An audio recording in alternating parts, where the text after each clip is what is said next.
win, I don't mean to offend.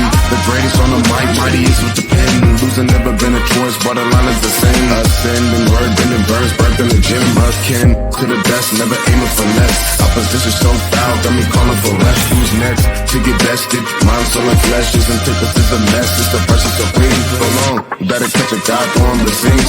Dreams manifested, you get what I mean. God always had a plan, he created for me.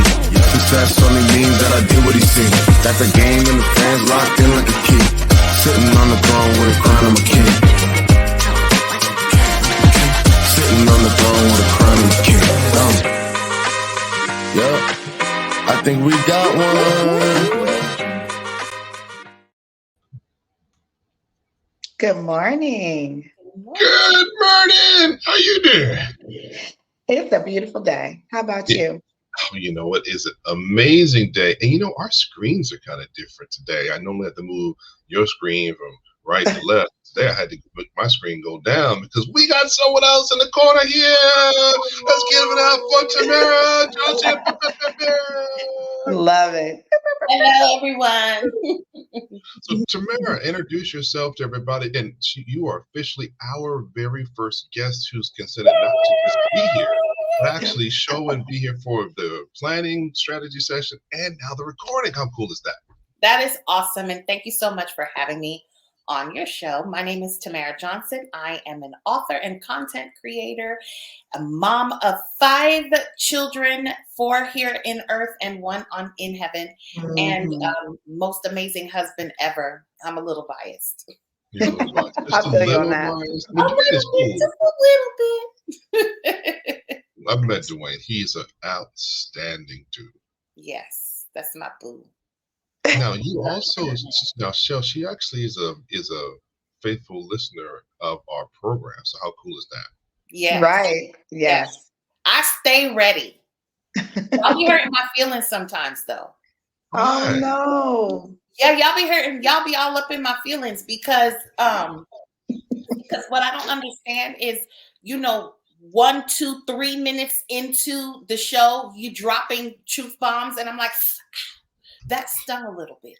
And then when you have the audacity to put it on the screen in words, that just makes it even more abundantly clear. I feel like you're talking directly to me. Oh, well, we love to hear that. That makes our heart feel warm and fuzzy, of course. And Craig doesn't follow the rules. So how spontaneous things are now behind the scenes, and you just know he'd be out here doing stuff. And that don't have nothing to do with me. So we're going to blame it on him. Yes. Yes. But I love it, though, because it's very authentic. It's very natural and organic. And I feel like I'm a part of the conversation as well. I don't feel like you always are, because you texted me after the show sometimes. I've been texting y'all. Listen, no, for real. I have to pause the show to type my comment and then get back to it because I feel like I'm in the conversation too, but now I really am. So I don't have to pause. Yes. I could just be like, okay, I didn't appreciate that. Like you're reading my mail, but it's okay. It's okay. I love it. You guys are doing an amazing job, and we need to have more real conversations like this because what I really love about the show is that you all talk about things and say things that everyone is thinking but not brave enough to say. And I feel like we need more of those healthy conversations because there's an elephant in the room and sometimes we need to talk about it. Yeah, and that's on the shirt already. We did that one already. The shirt says I am the elephant in the room. Yes. Oh wow. Okay. Yes. And Shell, to answer your other question that you're gonna ask me in a few minutes, did you eat this morning? I did eat. You ate? I did. I didn't eat. You're going to see that it does not make a difference. And I'm just going to put that out there because I am a truth teller too. And today, Tamara, you actually are a part of the conversation live and in studio. And so we are excited to jump in head first. Lord, I don't know where this is going, but Uncharted is going to be this series name. And we are going to be in it for as long as we need to be. One of the goals that we have for season 3 is to invite other voices, qualified voices, people who have a shared experience and people who have an experience that we haven't shared so we can learn along this journey also. So today's topic, we're all going to be able to contribute to in some way, and Lord help us, because we are talking about these teenagers going to adulthood and embracing the pivot. Embracing the pivot. Let's go. Embracing the pivot, because it's a pivot. And I'm gonna leave that right there. Whoever wants to take that first can take it. I'll dive in. You want to dive in, Craig, or do you? No, we're gonna follow right on behind you. No problem. We got a lot of teenagers. It's a whole bunch of teenagers. It's a pivot plus things you didn't ask for. Yeah. Because everyone always, I can't say everyone, but I feel like there's a misnomer with parenting, right? Mm-hmm. So when you first have the baby, for at least for women, and Craig, you can give the male version of this, because I know dads get a different version than women. But when you announce, from the moment that you announce that you're pregnant, mm-hmm. you get onslaughted with unsolicited advice, and we all do it. I'm guilty. I have done that. I'm trying not to do that to moms anymore, because I don't know what baby they're going to get. Okay. Yes. And they will say things like, oh, wait till this stage, wait till that stage. Oh, this is the easy stage. Oh, that is the hard stage. Okay, look, the whole thing is hard. Yeah, the whole enchilada, right? Like the whole, from beginning to eternity, the whole thing is hard, because what I'm coming to realize is there is no pinnacle moment of parenthood where you're like, oh, I've done my job, and you release the arrows into the world. No, those arrows are boomerangs. They come back. Mm-hmm. They come all the way back.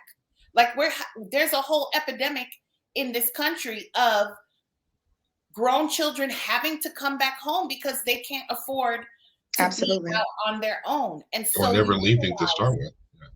The pivot is you don't stop being a parent. No, I don't care how old that child is. You don't stop being a parent until life leaves the body and they transition on to glory.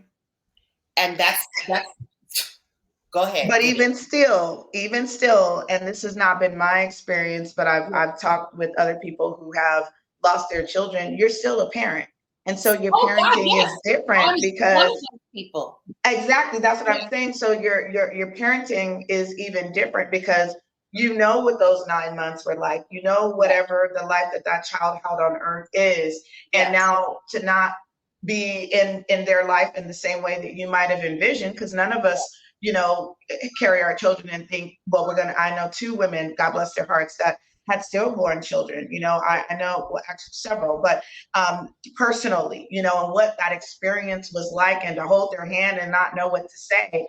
And then you have, I'm just going to say it. I usually don't, let me see how I want to say it. You have people who are unconsciously ignorant. Ooh.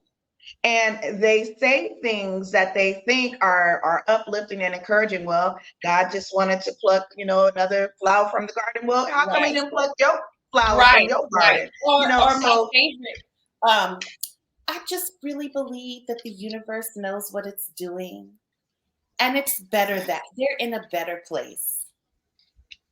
No. So I think to your point of the advice, and I can go back when I was pregnant with my kids as well. And I love to wear heels. I'm 5'2". I talk about it a lot because it's a part of my style. It's a part of who I am. And I remember this lady, she was a grandma, and she told me, you can't be wearing those heels while you're pregnant. I said, do you know how many superstars are on the stage dancing? And so I'm singing praise and worship. Like, mind your business. Thank you. Yes. Thank you for your concern. But I've already talked to my doctor. Right. And I don't think you guys have the same name. So it's one of those things where I don't think some people mean to be harmful. We just don't know what to say. And every last one of these doggone kids is different. Different child. Yes. So the pivot is different. You're pivoting. How I deal with my eldest is not how I deal with my middle children. Is not how I deal with my last baby. Correct. And my last baby, I would double down on this. If she had come first, I would only be a mother of one. Tell us more. Because Noelle is my rainbow baby, and I love that child. That child brought joy and laughter back into our home after we lost our son, Nathaniel. Yeah. But she has a lethal combination of my personality, my husband's personality, and her sister's. Oh, I love it. The fact that she is a gap baby. So my eldest is 24 and she's 3. And so then after 24, we have 20, almost 21, 18, and then my son, and then her. And so she knows that she's the baby. So she has major baby last child energy, but she has sprinkles of me. And so I'm loud, in case if you hadn't noticed. I'm very loud. I didn't notice. And so she's louder. And so we get into these power struggles, her and I, of her finding her voice as a 3-year-old and trying to exert her dominance over her world. Because you have to also understand, as children, they see the world differently. They experience the world differently. Absolutely. And so I'm a tired mom, and I want to lay down and watch my K-dramas and eat some popcorn. And she wants to watch Bluey. Yes. But the problem is that she's been watching Bluey all day, because Bluey is just in the background. It's just background. Now, when I say watching, don't come for me in the comments, okay? Because stay out my universe and stay out my house. Listen, sometimes you got to put on stuff and let it play in the background. No, they're not sitting in front of the TV watching it all day. They're coming and going. But let me tell you something. If I change the channel and she doesn't hear Bluey or Peppa Pig in the background, it's problems. And she's going to let you know, because her vocabulary is not like. No, I met her. Older, so she speaks full, complete, coherent sentences with the attitude, the eye rolls, and the seriously. Like, this is what she's giving me. Yeah. Seriously, mommy? You changed the channel at 3? Yes. So I pivot all day long with this child. Yeah. And I have to literally have something that I did not know when I had my first daughter. I'm glad for. So in parenting, you when you have the first one, you don't know what you're doing. And you tend to do what was done with you. You tend to repeat certain cycles and patterns that was done with you when you were a child, because you don't know any better and you think that's the way.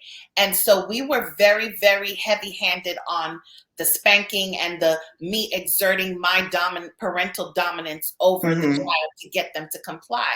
Now that we have some experience and my views on spanking have changed, I don't necessarily reach for spanking as my first thing, whereas that's the household that I came from, where it could be a minor infraction and then you're getting it.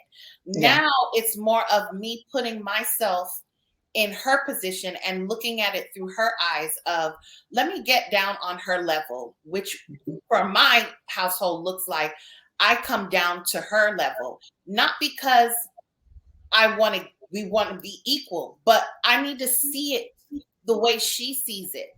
And when you stand over a child and you're yelling at them or you're speaking very sternly to them, they cower. I don't want that. I don't want my child to cower under my, bigness. I want her to feel safe. So that's why I get on her level and I give direct eye contact. What are you trying to tell mommy? Yeah. What is it that you want mommy to know?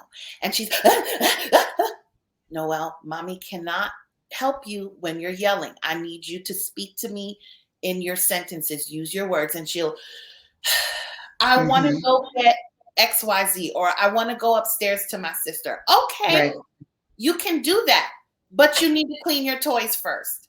Right. Most of the time, crisis averted, but learning to pivot in my parenting and learning to not always have that knee-jerk reaction of what I was conditioned to believe was the right way has made such a difference this time around with Noelle. And I'm not perfect. I don't always get it right. There are times when I have that visceral reaction, especially when she does something that she's not supposed to do, or I see that she's about to be in danger. That maternal instinct kicks in and hey, get over here. So there's still those moments, but it has definitely helped me to understand her better. And I feel like it strengthened the bond. Absolutely. Oh my gosh, I feel I'm close with my other children too, but we have to do a lot of repair work to get there. There's things that I had to go back and apologize for that I got wrong with them, that now I have many tools in my toolbox that I'm not making those same mistakes with Yeah, Noelle. I'm that's still really making beautiful. mistakes, but not the same ones.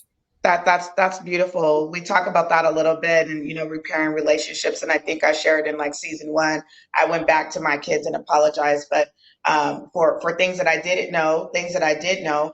I wasn't a heavy-handed parent. I grew up with. I'm one of 28 I'm men. one of 13 kids, and I'm in the second batch of the kids. At shared, my dad called us litters, but I'm the second batch of the kids. So we have that range too, where my older sisters, my older siblings are old enough to be my mom. So I have nieces and nephews that are older than I am. So I was born into it. And then I have my brother who's 5 years older than me, my younger brother who's 3 years younger, and my baby sister who's 5 years younger. So the four of us grew up together. And the way that we are blended is even different from the way that my older siblings are blended, right? So I never got a whipping. I seen them, but I never got one. And so when I was raising my kids, and then on the heels of being a preschool teacher right out of high school, I graduated being a preschool teacher, and then that was one of my first jobs. I learned a lot about childhood psychology and education, and what you're talking about, getting on the kids' level. That's not petty. That doesn't mean tit for tat level. That means talk to them in a way where you, like you said, you're not towering over them or making them feel uncomfortable, because the ultimate role of a parent is about protection and Yes. safety. We have that role model with our Father above. So that's the way that it's supposed to be. So I applaud you. And then going backward and having those reflective moments and saying, how did that turn out for me, and how do I want this to be different, Right. is really amazing. So Craig, you have a oh, and our kids, one more thing. Our kids go from 34, excuse me, 36 to 9.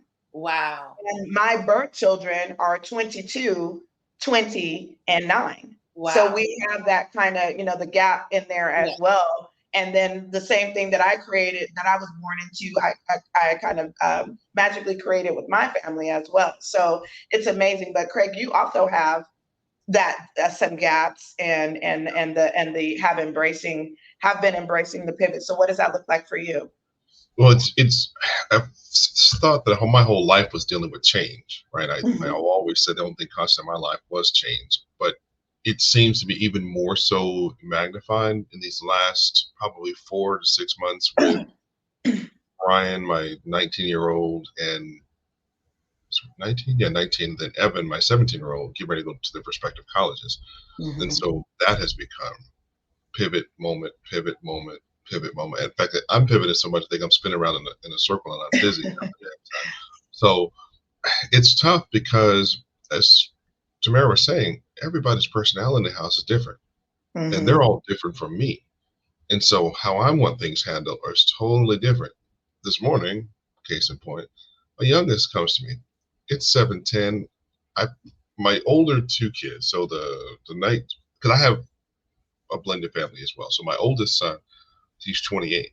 I got him when he was 5, married his mom when he was 6. So he's been with us so long, but it's a little different. I didn't have the first 6 years with him. So I don't have the baby influence with him. So that part of life was different until these other 4 came. So he and our relationship is totally different. These 4 in my house, wow. They're both sets are built different. So I'm prepping to get the dogs out of their crate to go back in the crate so we can be on this show together. The youngest talking about, Dad, I need to go to school this morning. Can you drop me off? Well, your other brother that you ride to school with or can ride to school with, he's leaving in like 20 minutes. Why don't you just get him up and you all go together? Oh, he won't take me. That boy driving my car. I'm sorry. So He don't have no choice. Later, on the way to school, the pivoting, instead of me just jumping to the conclusion and acting silly, I asked him, did you just assume Evan wasn't going to take you? Or did you ask him? And he said he wouldn't. He said, no, I just assumed. Because those two are real competitive. And it's funny is they used to be thick as thieves. And now they're worse than a set of washwomen. Because they don't like each other. There's a pivot within the pivot though, right? Yeah. Right. Yeah. So I stopped getting angry about him being told that his brother wouldn't take him. To the fact that he decided not to fight his Goliath that day and go around it and just accept the problem. What's the age difference between the two of them? They're close. They're very close, 17 and 15. So Evans is in July. Yeah. And then a little over a year later, probably 2.5 years later, there's Jackson. Because Jackson's birthday's in June. Okay. So really close. I think they're almost 25, 23 months apart. Yeah, that would be Nicole and Kayla for me. Here's the funny part. The other two that are real close, that are 14 months apart, my Irish twins, Kaden and Ryan, they're just fine. Yeah. We don't have that. It's amazing just the short amount of months the difference makes. Because you said Irish twins, so they act like twins. And if you look at twins, they are, most of the time, they are very close. They have a very different bond. Yeah. But that 2-year mark, 2+ years apart mark, is still close enough in age, but still there's that distance apart that they do get combative and butt heads, because that's Nicole and Kayla all day long. But they love each other though. Like they'll fight each other, but don't come for one of them. Don't come for none of them with them. It's you know, a problem. It is like gang, like really. I was thinking about that. What I'm noticing, like the boys are 22 months apart. So Taylor and Lawrence, and there was this, and I see it with my nieces too, and my niece and my nephew. But it's that, you know, when one turns 16 and they're able to drive and the other one isn't, or the one turns 18 and they're able to go to the prom and the party, and then the other one isn't, or, you know, somebody gets a driver's license or somebody's able to date and the other one isn't. I've noticed those pivotal moments in their lives where that's where they're doing this until they're on that same page again, where now they feel like they're equal again, or one is not getting something over the other, especially because we have, you know, multiple kids in the house. It'd be different if it was a single child. They might be comparing themselves to their friends, but in the home, it feels like comparison sometimes. And so I think as parents, we have to be sensitive not only to the personalities, but to their pivotal moments. And like you said, Craig, the conversations that either are or are not having. And that's what I love about this platform. We are sharing things that have worked for us that other people may say, oh, well, let me try that. Or people are sharing things with us that we can say, hey, let us bring this and share it with the world, because it's all different. There is no manual, and you hear that growing up, but it doesn't make sense until you're in it, that there really is not a parenting manual. Thou shalt do this for all children. It doesn't exist. It's like we're writing the manual as it goes along. Absolutely. Right? And you're only writing it for your home. Right. But here's the jacked up part, even with the writing of the manual. It's obsolete after it's done. Because they're too old to use the same technique afterwards. Yeah. Or when they age out of it. So like the manual that I have now for Noelle, it's not going to be the manual that I have for her when she's 16. Absolutely. You got to write chapter 16. Yes. I mean, right now I'm writing chapter 24, almost 25 with Olivia. She's in law school. She's dating. She has her boo thing. They're pretty serious. And I'm looking at it like, okay, I'm bracing myself for what could possibly be coming. I don't know how it's going to go, but I see the direction that it's going in. And so I'm just like, all right, I'm having that internal dialogue with myself of Mm-hmm. what's about to change. How's that going to change? How's my family going to change? How are holidays going to look now? What is going to be different, and what is not in my control? Yes. Because part of pivoting is releasing control Mm-hmm. over things that you no longer have control over. So, Mm-hmm. you know, and I had to do that when she transitioned fully into adulthood. I had to realize I can't tell her what to do anymore. I can only advise.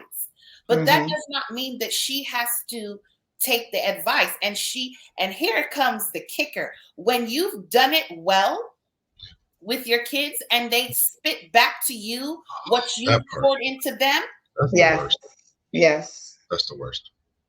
It could be the best or the worst, depending on where she's going. Depending on what it is, right? Yes. So I tell my kids all the time growing up, mommy won't always be here to tell you what to do. So you're going to have to figure your ish out. Yep. Right? So I can be in the room, but I'm not going to tell you what to do. And the best way that I can describe what that looked like for us, I'll go back a few years. Olivia must have been about 12 or so. And we were doing laundry. And it was sheets. And then I gave her the fitted sheet. Now everybody knows. Folding fitted sheets. It's a whole fight. It's a whole WWE SmackDown. Holyfield versus Tyson. Exactly. Yeah. Did you say fighting the ear? Did you say fighting the ear? Biting the ear. For biting the ear. You will want to rip up everything by the time you get out of breath. You get exhausted. And so I'm trying to teach her how to decently, not perfectly, because we're not Martha Stewart over here, okay? But she just went like this. I do. See, no. No. And so I'm like, no, stick your hand in this pocket, stick your hand in this pocket, bring them together. Yes. Right. Fold it over and then, right. I do the same thing. Put the hand in there, and you fold it like this, and you stick it in the drawer. No, sir. That is man ways. That's the ways of man. I need you to, let me just do it myself. I'm not even. Bop you. And so I made her do it like several times. And she was so mad at me. And she's like, I don't see the importance of this. And I had to explain to her, listen, there's a process to things in life. And you have to learn the process. And while I don't expect you to fold the sheet perfectly, I expect you to get it as close to folded as possible. And this is you learning how to process things, learning critical thinking skills, learning how to figure out how to do something, because I'm not always going to be here to shout the directions at you. So yes, I stood there and watched you struggle, and she's looking at me like, are you not going to help me? No, I'm not. Because what if I wasn't here? What if she would have had a continuous folded fitted sheet? Listen. What up, Craig? I'm going to get you. So in that same vein, when she reached that adult age, right, and she found her boo thing in a very unconventional way, which was not the way that I wanted her to find her boo thing. And she went on a dating app. And then she kind of sprung it on me. And I was like, what? And she's like, no, mommy, listen. And I was like, I'm going to try very hard to close my mouth in this moment and hear you out. But there's a few choice things that I want to, because in my mind, I went down a whole other lane of mother worries. Right. When I heard dating app, I had a different vision. But she's explained everything. It was well thought out. And this is why she's in law school, y'all. It was well thought out. She presented her case and her argument. And she said, mommy, I would rather do it this way, because the particular app that I went on, I had all the control. All the cards were in my hand. And I did pray about this. And I did talk to God about this. And I did my due diligence. And she did. I mean, she went in on the backgrounding and the making sure that he said he was who he said he was and all of that. I still was just like, my mother's heart was just, oh my gosh, back in the day, we didn't do it like that. Right. This child looks at me and she goes, Mommy, that was your time. I don't live in those times. I live in this time. And in this time, where else am I? I don't go out. I don't go to clubs. My social circle is not that big. I feel as though if I don't do it this way, I'm not going to meet anybody. And I was like, I don't know if that's necessarily the case, Olivia. Like, and she was like, Mommy, this is how I chose to do it. Right. At this point, that's the key word. That's the key word. I chose. Right. That's the key word. Who's the mama and who is the child here? And then I had to shut up because I realized I'm going to miss a moment if I continue to force my opinion, my way, my preferences. There's a whole moment here where if I don't allow her the space to grow in this domain, she will never come back to me with anything else again. And I will have miscarried all the work that I have done through the years of an open door of my children coming to me and being able to have difficult, uncomfortable conversations. And she was like, you always said that your door, and she went there with me. You said that your door would always be open for these type of conversations. I'm coming to you. And I don't like your response because you're not listening. Ooh, I know somebody. I know another mama who don't like that term. But go ahead, Craig. You've been waiting. No. That was just those are the parts, and I said in tongue in cheek, right? Totally sarcastic. Yes. But those are the times when you realize that they were listening. Yes. For all the frustrating times when I thought they weren't listening. Right. They were, and they've come to test that theory. Yes. So you got to be prepared. They're going to hand it back to you. That's the return on your investment. Yeah. And I think pivot now is going to be synonymous with prepared, like you're saying, because you when you're prepared for something, that means that you were ready for it, and you're not always ready for things like that to have to pivot, right? But it's like those of us who done martial arts, or even when we're working out in the gym, there's certain moves that we'll do that will cause our body to be out of balance temporarily. And we'll have to pivot and catch ourselves. And this is really what we're doing here nowadays is how are we responding to the situation? Right. Yeah. So Shell, you got some kids too with some pivots and shifts and turns. How do you deal with it? Because the doctor is in. You got to help the rest of us understand how it works. Don't. Wait. See, Tamara, we're gonna do like her kids have done it before. So now, right now, Shell, we don't need Shell from Dago. We need Dr. Knight. So Dr. Knight. This is why you tell people stuff about your life. We need you, Dr. Knight. Dr. Knight, we need you in the operating room. Stat. Can you come in with the scientific evidence? First of all, I ain't that kind of doctor, so y'all playing. But and listen, and they want the other side of me. They don't want this part of me. Y'all don't want this. Yeah. Anyway, no, everything that you guys are saying is really spot on. And I was thinking about as the boys were getting older, and there are some things that I said in some episodes before, like if I don't know the girl, because at that time I was just raising those boys to be men, right? And I said, if I don't know the girl, she ain't important. Right. So you don't have no relationship that I don't know about. Right. I remember when Lawrence, he gonna get me because they listened to the show. He's gonna get me. He was like, I don't know, 3rd grade, something like that. And we were living in La Mesa. No, he couldn't have been out. We had to be in like second or third grade. We're living in La Mesa, and he's like, Mommy, do you have like an old key? And I'm like, what do you need it for? He's like, oh, I'm doing something. And I was like, okay. I was like, well, ask your dad, you know. And he's like, so he went and asked dad, you know, do you have an old key? And my husband found him a key. And so he said, okay.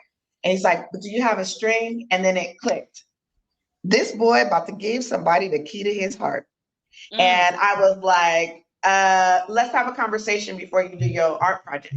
And so I talked to him about giving what that means to give the key to your heart. And you're in third grade and, you know, you're going to get older. You're going to have to pivot. It's not going to be the only girl that you like forever. You haven't even gotten into junior high school when the drama is heating up. You haven't been to high school. You haven't been to college, you know. And so I started speaking those things like, you're going to experience these things, meaning you're going to stay in school. And so I started, it was like, I could just hear it. Like, you have to impart into him the confidence that he needs to know that, yes, someday some woman may be worthy of his heart, but you can't give that space to everybody. And so as they started dating, and now they've been in their relationships 4 and 3, 5 years and stuff like that, longer than some of our marriages have lasted, but that's another topic. And so I'm realizing that they're trying to, you know, prepare for that next level. You know, I'm working, I'm responsible, I have a car, I have a license, I'm an adult, I'm doing all the things that you told me. And so then the conversation for me shifted to, are there any red flags that you are ignoring? That part. Is there any, I can accept this young lady or this young man as Caitlin gets older. And I'm seeing them through my lens, and I don't want you to make the same mistakes that I made, staying longer than you need to, or realizing that someone or something is not who you thought that they are, but because you already love them, you're willing to accept it. There was no settling. So I started, my conversation started changing with them about using their voice, not only using their voice, but I've been giving you your voice all this time. Now it's time for you to have your voice. So when Olivia comes back to you and says, but mommy, this is what you taught me to do. It's kind of like, you're right, I did. You know, and so these pivotal moments for them, it's about them being on their own journey. And that's when I have to let go and say, I've done enough. And if I haven't, then that door will remain open such that if they do hit a roadblock or there's a red flag that they did ignore and they need to unravel that and unpack why they made this decision, then I still have to be there as in your terms, the surgeon to help repair that wound. You know, I have to be there to be the nurse to put a little Neosporin on there or and then wrap it up and then know when it's time to uncover that, because sometimes wounds need air. You have to let that stuff out. You can't just keep it packed in. And sometimes doctors use maggots to clean out the stuff. So sometimes in the process of us being hurt and wounded and needing that healing, sometimes there's some people that we're entertaining and there's some snakes, some friends that have said some things, but then recognizing what they are, we're able to dig out even further and get to the root and the core of where that hurt even lives. And so these pivotal moments, I don't want to see my kids hurting. Right. I don't want to see them frustrated, like with the sheet. That's a small example, right? Of the hurt and heartbreak that comes as they're pivoting from these teenage, I can save the world and go talk to your teacher, to an adult where I can't go to your job and cuss out your boss. Well, I could. Bro, listen. I could. I nearly pulled up. I nearly pulled up. I pull up every day, ready, because I can see the deceit and the conniving and you know what I tell my kids? I said, you guys are so wonderful, and you're always going to have people that are hating on you, whether they're your age or older or younger or what have you. I said, because you come from a good home. Yes. You have nice clothes. Pat yourself, Craig. Why you know how to brush your teeth and clean your behind and clean your nails. You know how to make your bed every day. You know how to clean a bathroom. You know how to wash dishes. You have come from amazing stock. And so now I get to see my labor of love, right? I don't get to take ownership of the things that they do on their own, but I can take credit for that foundation, baby. I can take credit for that because I know that, but that is going to breed some things. And so people who don't have that, and want to compare or don't think that they're capable of it, they'll try to pull you down and silence you, not in this season and not in life ever. So I think in those pivotal moments, seeing my kids rise up and say, you know what, I think I'm digging this girl a lot and I want to be committed. Well, you better than me, because at 20, I mean, excuse me, I can't say 20 because I was married at 20, but before I was 20, 16, 17, 18, and we weren't talking about that. We were talking about how to be ourselves and how to express ourselves in a way where we feel validated. Just trying to get out. We're trying to get in the streets. Yes. So to see them with the mentality that I don't have to do that, because look at the examples that I've had, either right or wrong, I get to choose. And that's what I realized is the most powerful thing of the pivot, is to be at choice. Your baby made that choice, and she felt safe enough to make that choice because she had done her homework. Right. My boys are staying because they're choosing the life that they want to create. Right. And this brings up the generational curses and stuff that we were talking about in our strategy session about being chosen to fail or choosing to succeed, right? So I talked enough, but that's what the doctor has to say. Okay. Well, you landed it there. And Tamara, take off here on the generational expectation, because you have an attorney in the house, right? Yes. Was she expected to have been that? Where did she get that expectation from? Oh, I love that question. Okay, so let me go back a little bit. When I found out I was pregnant with Olivia, I was very purposeful in choosing her name, because I'm a firm believer that the name you choose for your children matters. Yes. Because this is a part of their identity. I mean, if you go back to the Bible, Jesus, the name that is above all names, the name that brings peace, that brings healing, that brings hope, that it does it all, right? His name is Jesus. Notice in the Bible, when Gabriel, I don't remember which pastor I heard say this. These are not my words. But in the Bible, he said, when Gabriel came to Mary, he didn't say, you're going to have a son and you can name him. He told her, you're going to have a son and his name will be Jesus. God had already predetermined who Jesus was before he even came into Mary's womb, right? Yeah. Yes. And so when I found out I was pregnant with her, I was like, she's not going to just be anything. So I started looking through name books, and I kind of had an idea. My prayer at the time was, Lord, I would like a peaceful child, because I had come through so much drama, family drama. And I knew that having this baby was going to open up another Pandora's box with my mom and my mom's side of the family and their entitlement to my life. And the expectation that they would just come in and kind of take over my baby. And so I knew the fight that I was going to be in. And I was like, I've been fighting my whole life. I would like peace. So Lord, could you please give me a peaceful child? And that's what Olivia's name means. It means peace. But her middle name is Elizabeth Salima. And so Elizabeth means, I believe it means consecrated to God. Right. And so I wanted to make sure that my first child, because we had gone through infertility also, I was like, God, this is your baby. This is your child. So fast forward, as she's growing up, I'm seeing this very strong-willed. She is peaceful, but she is strong-willed. And I think that a lot of times people hear peace and they think soft. Yes. Peace is not soft. Let me just say this. It's in my spirit to say. Let me explain something.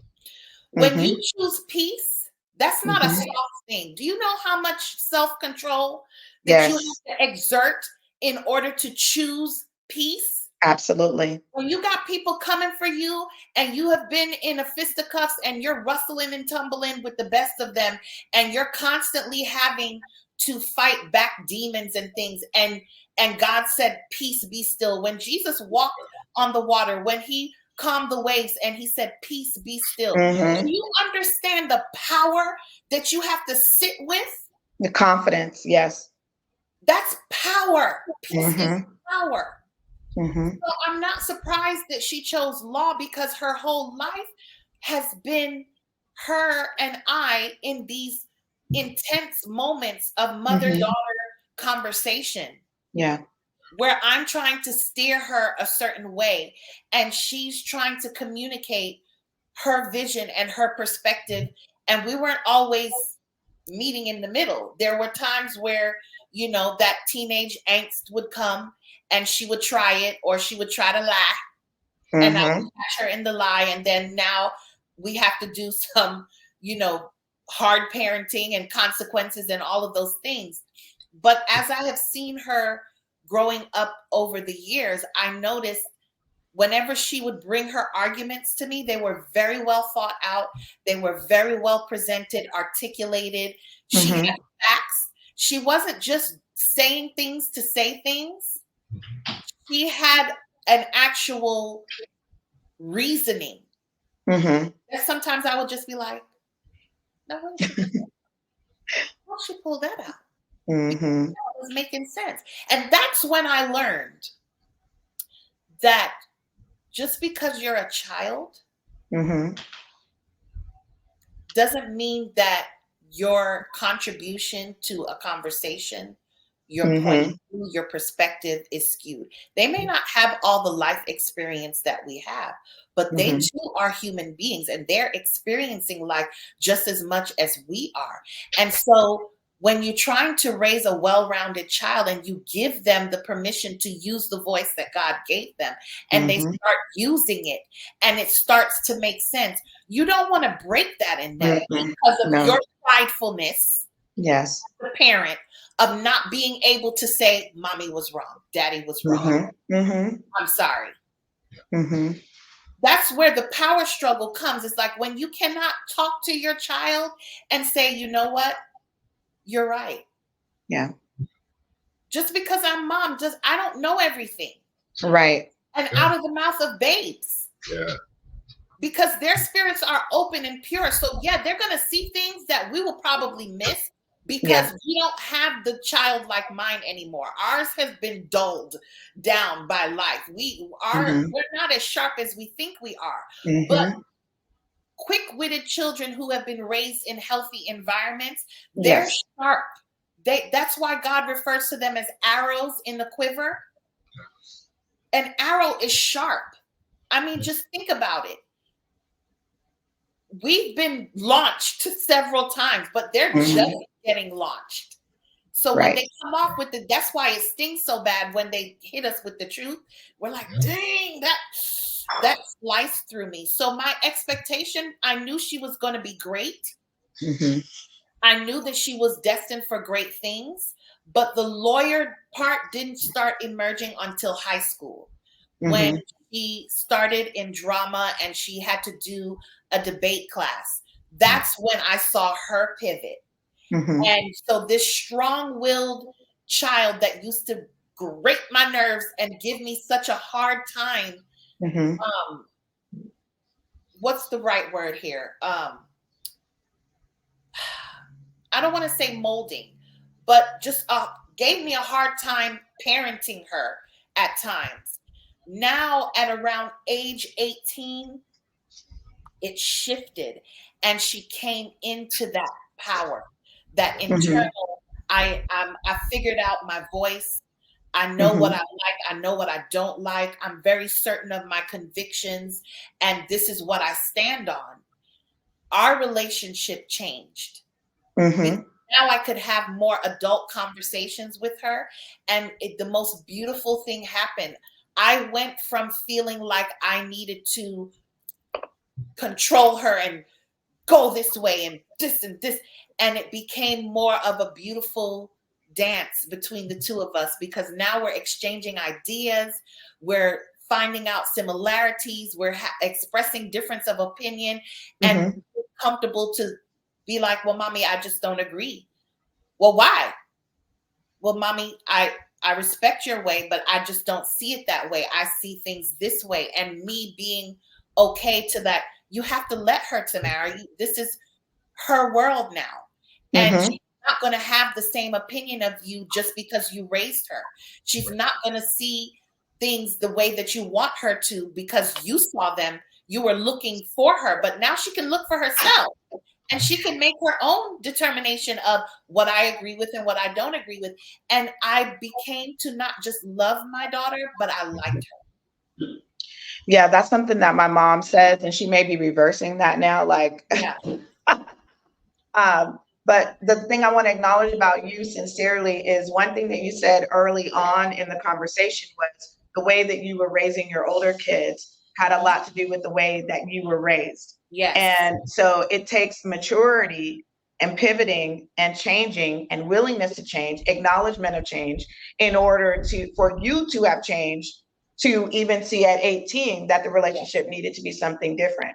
There was an opportunity for you to say, yes, this was the way that I raised, this is was the way that I was raised. And I can see the similarities in me and my kids because they came from me, right? Yes. There are some things that are inherent, and then there are some things that are taught.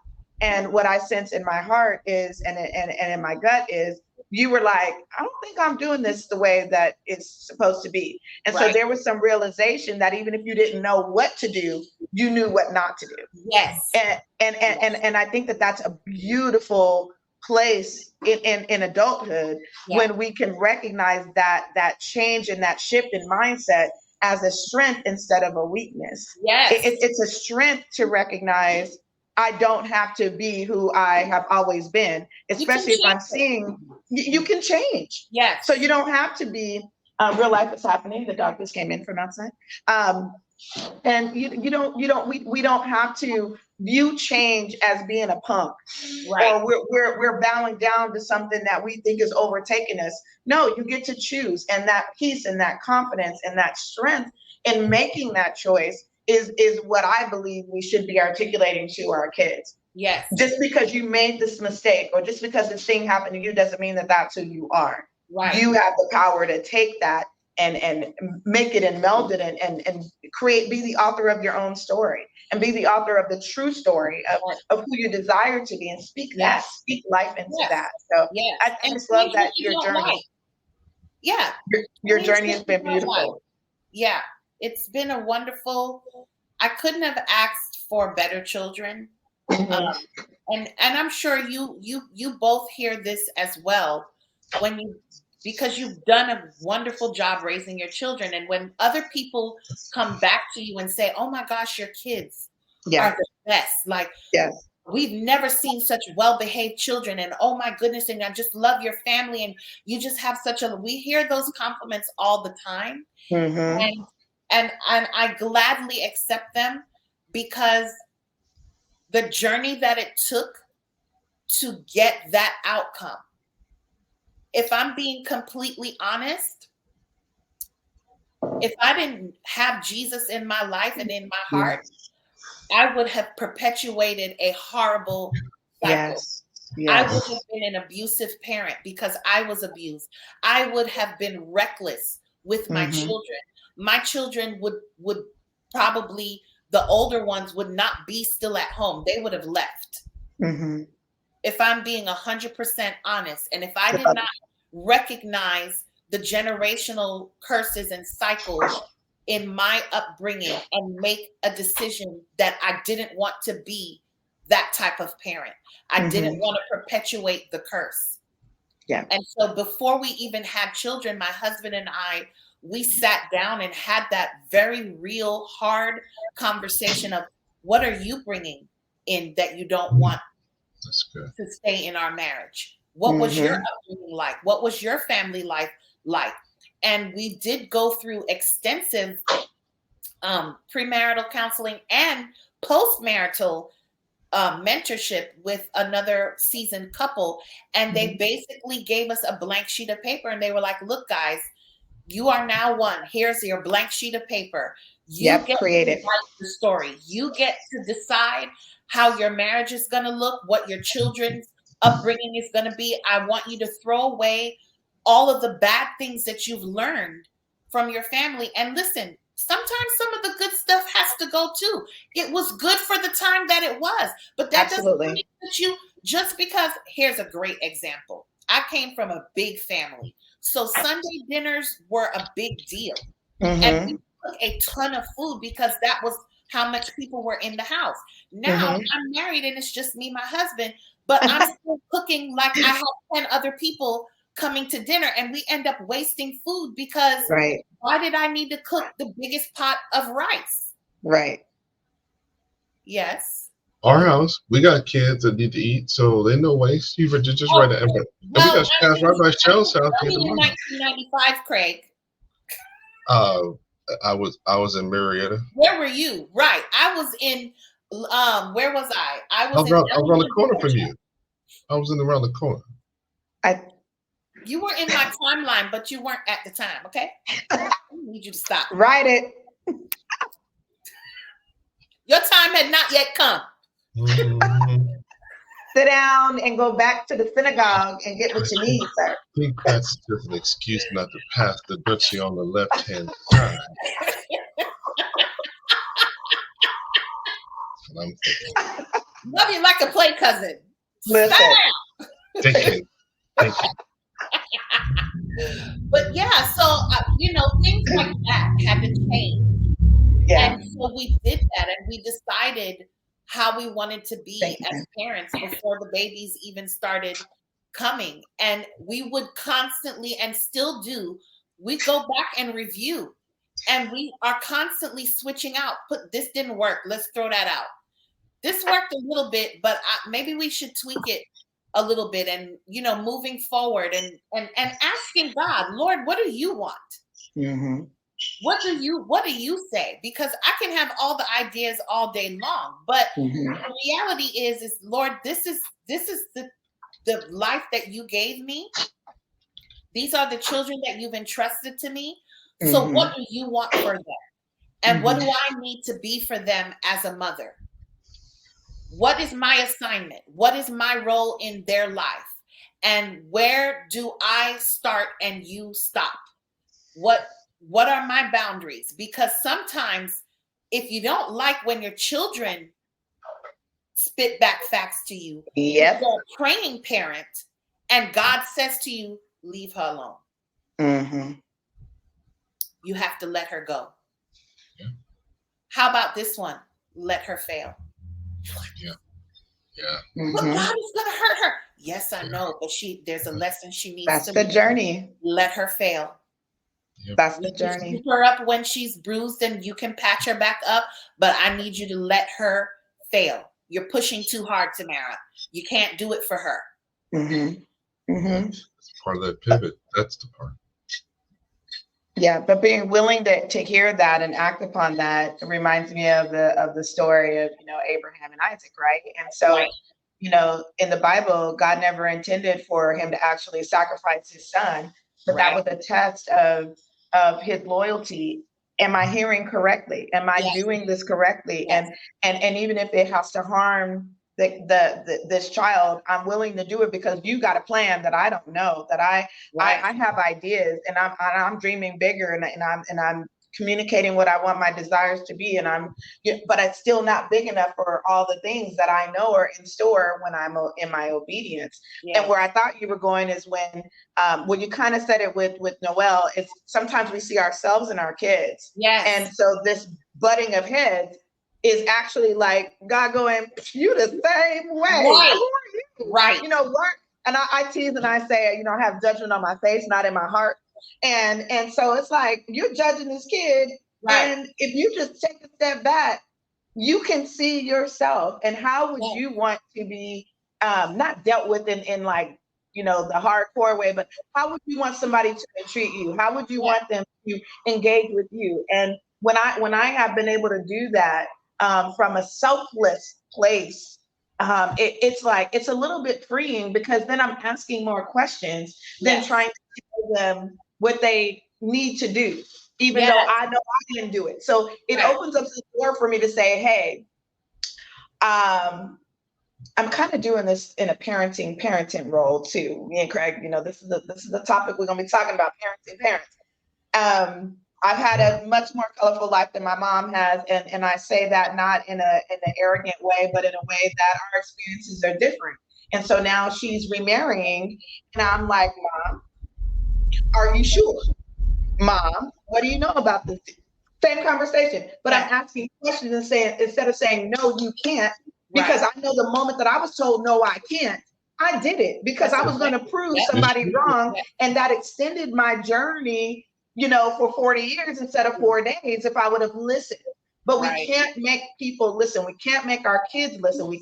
All we can do is speak from a place that is true, from a place of humility, and from that place of I'm here when you need me. I'm here, and I'm always going to be here as long as I can. Now, if you're going to be disrespectful, nasty, haughty, I'm not saying it's somewhat conditional, but what I'm saying is there's a way that I can respect what you're doing when you're respecting the way that you're communicating with me. And there's a boundary that I've set, that I'm teaching you how to treat me, and I know you're teaching me how to treat you, but I would never come to you out of anything other than love, right? So how can we make this a mutually beneficial thing where you get what you need, right? And I'm heard, and I get what I need, and you're heard. And that's really, for me, has been the biggest pivot with my going from teenage to adulthood.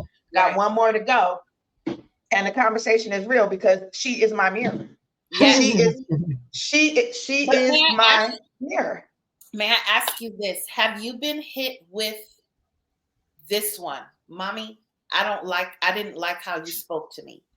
Yes. Suck it up, Buttercup. When I say she matched all of my pinky toe corns, I mean. Wait. I got a question for you. Did you eat? Is this eating thing? I did not eat. I only had my caffeine. I have not eaten yet. She said all of her pinky toe corns. All my pinky toe corns was mashed simultaneously. Okay? Upper and lower. Upper and, okay. Yeah. The real thing. I'm looking at him right now. Girl, stop.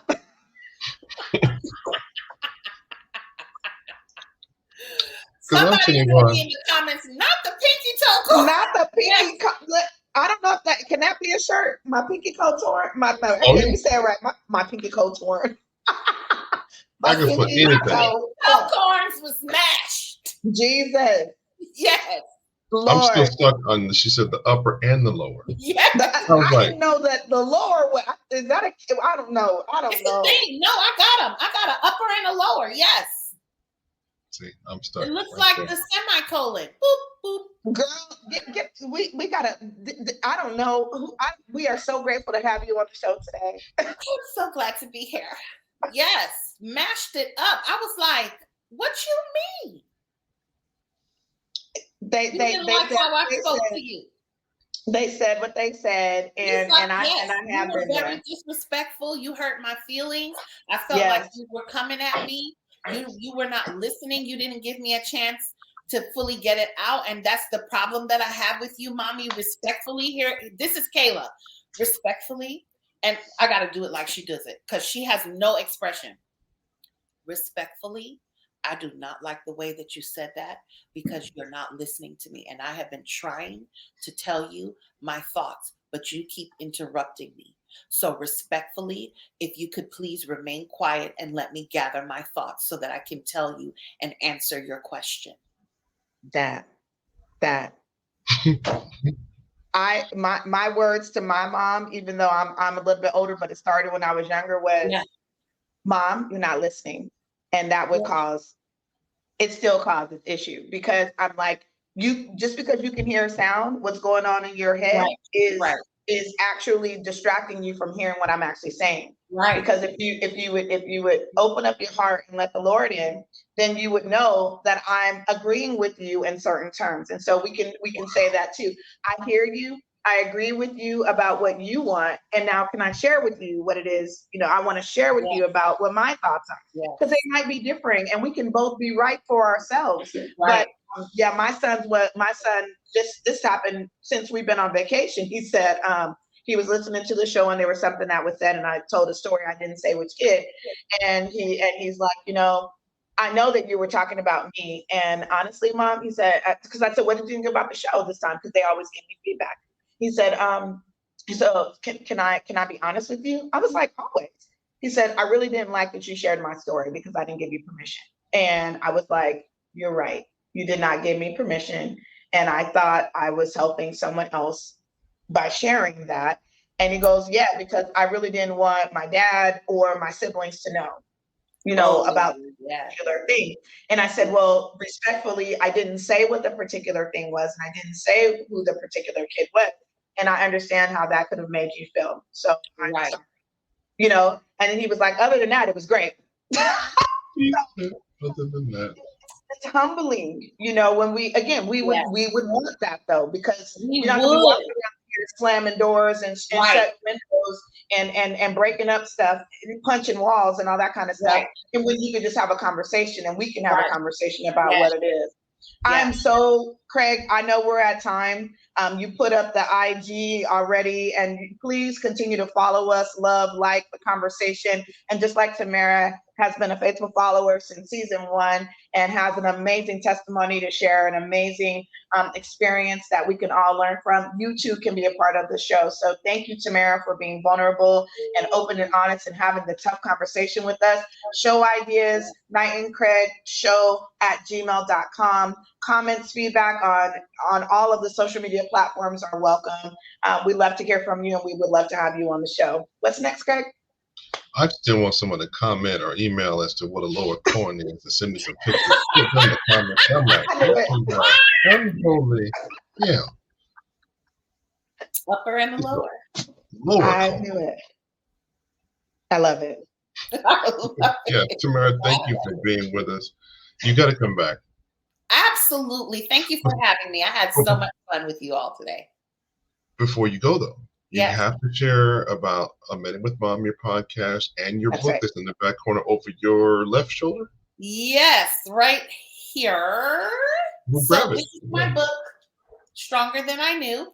It is available on Amazon. It is a book on my journey through trauma, loss, and grief.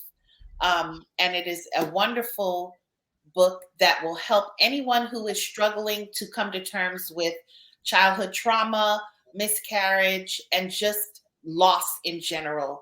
I went through it all, and I went through it all for a consecutive 5 to 6 years of grieving. And so, you should definitely purchase that book, because there are some wonderful nuggets that I share in the book that will just help encourage and inspire anyone who is struggling with grief and loss. And I just want to let you know, you're not alone. You are stronger than you know, and you will get through this. And so if you know something, or if that's you, go ahead and pick that up. A Minute with Mom is my podcast and YouTube channel. You can find me on Instagram at _a minute _ with mom, and you can find me on Facebook, A Minute with Mom, and that is where I encourage, empower, and uplift anyone who is willing to come into that space. And I do what we did here today. I talk about very real life topics, Bible studies, just very candid conversation about the things that most people don't want to talk about, but are thinking and experiencing in silence. And I just don't want anybody to ever feel like you're going through life alone. Somebody in the universe has been through what you've been through. Absolutely. And probably has some nuggets of wisdom that can help you on your journey. So that is what I do and love. Awesome. Before we go, I want to encourage you that book number 2 will be released. Yes. I also want to encourage you that you're speaking and whatever that platform looks like for you to continue to speak and share, in addition to what you're already doing, that be released unto you, because you are an amazing woman. You are a powerful woman, and your story is relevant and it matters. So thank you so much for being with us today. And until next time, all of our viewers and listeners, we appreciate you. We'll give you the last on the way out. This is the book. If you couldn't see it from a distance, this is Stronger Than I Knew, Tamara Johnson. It is on Amazon, and we'll also post it in our social throughout the week. And as Michelle says, until next time. I gotta play the video at the same time. I gotta start all over. But here it goes.